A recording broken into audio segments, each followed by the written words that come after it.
अंधे कत्ल का मुलजम सिर्फ 12 घंटों में गिरफ्तार। फैसलाबाद में पुरानी दुश्मनी पर होने वाले अंधे कत्ल का मामला हल कर लिया गया। सीपीओ फैसलाबाद डीआईजी साहबजादा बिलाल उमर की हिदायत पर एसपी मदीना टाउन डिवीजन की सरबराही में टीम तश्कील दी गई। टीम ने जदीद टेक्निकल जराए इस्तेमाल करते हुए 12 घंटों में मुलजमान को गिरफ्तार कर लिया। 3-4 जुलाई 2025 की दरमियानी शब को तकरीबन 12:45 बजे 15 पे कॉल मौसूल होती है कि सत्याना रोड पे शेल पंप के बिल्कुल साथ हवाई फायरिंग हुई है जिसमें कोई शख्स जख्मी है।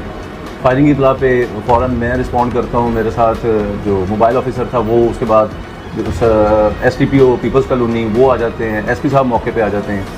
वहाँ पे पहुँचने के बाद पता चलता है कि एक शख्स को 2 लड़के मोटरसाइकिल पे सवार थे, उन्होंने फायरिंग करके ज़ख्मी कर दिया, जिसको 11-22 की टीम हॉस्पिटल ले गई है। फिर मीनवाइल हम जब वहाँ से सारी कोई एविडेंस या कोई इन्फॉर्मेशन कलेक्ट कर रहे होते हैं तो हमें पता चलता है कि उस शख्स की डेथ हो गई है। लेकिन हमें बिल्कुल पता नहीं होता कि उस शख्स का नाम पता क्या है, ना ही कोई दावेदार आता है वहाँ पे जो ये दावा करे कि मैं इसको जानता हूँ या मेरा इसके साथ कोई रिलेशन है किसी भी तरह का। हम फिर उसकी बाकायदा उसकी तस्वीरें लेके इश्तिहार शोरों का हम शाया करते हैं कि कहीं से इसकी इन्फॉर्मेशन मिले। हमें कोई लीड नहीं मिल रही होती सर दस। फिर हमें किसी तरह से किसी पर्सनल सोर्स की वजह से, मेरी टीम की उसमें बहुत एफर्ट है, तो हमें कोई सोर्स इन्फॉर्मेशन देता है कि ये शख्स जो कत्ल हुआ है ये तांदले वाला से ताल्लुक़ रखता है और ये कोई 17-18 साल पहले 302 में जेल में गया था। फिर इसी को हम लेके आगे चलते हैं, हम पता करवाते हैं कि इसने 17-18 साल पहले एक शख्स को जिसका नाम अकबर अली था उसका मर्डर किया था इसने, और अब ये पिछले साल जेल से वापस आया है।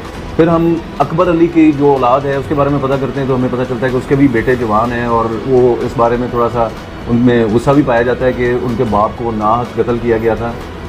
उसी कॉन्टेक्स्ट में फिर हम मुद्दई के साथ रब्ता करते हैं जो इस ईद खां उर्फ ईदू का भाई ज़मान, वो थाने में आता है, वो FIR दर्ज करवाता है नामालूम मुलज़मान के ख़िलाफ़, क्योंकि तब तक उसको कुछ पता नहीं होता। हम फिर इसी को आगे लेके चलते हैं तो हमें पता चलता है कि मकतूल अकबर अली जो 2007 में कत्ल हुआ था ईदू के हाथों, उसके बेटे जो थे, उसका एक बेटा अली अकबर, हम उसको उठाते हैं, उसको इंटेरोगेट करते हैं तो वो एडमिट करता है, कन्फेशन आ जाता है उसका कि हाँ जी मैंने उसका मर्डर किया है क्योंकि उसने हमारे बाप को भी कत्ल किया था। अब जेल से वापस आके दोबारा हमें धमकियाँ दे रहा था और हमें नुकसान पहुँचाना चाह रहा था। तो अकबर अली ने अपने दोस्त अब्दुल रहमान के साथ मिल के उसको सत्याना रोड पे उसकी फील्डिंग लगा के बाकायदा उसकी इन्फॉर्मेशन लेके इसने जाके उसको फायरिंग के ज़रिए मजबूर किया था, जो हॉस्पिटल जाते ही दम तोड़ गया था। तो अब हमने अल्हम्दुलिल्लाह ये मेरी टीम की, मोहम्मद अली साहब की, अनीस की, इमरान, रिजवान, इनकी बहुत एफर्ट है।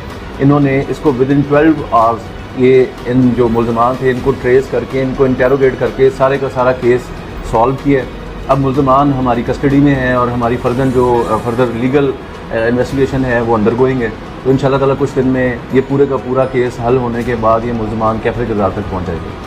मुलजमान ने मकतूल को पुरानी दुश्मनी की बिना पर बेदर्दी से कत्ल किया था। SHO थाना पीपल्स कॉलोनी ने दिन रात की मेहनत के बाद मुलजमान को गिरफ्तार करके कानून के शिकंजे में जकड़ दिया। फैसलाबाद पुलिस की बर वक्त कार्रवाई से इंसाफ का बोल बाला हुआ।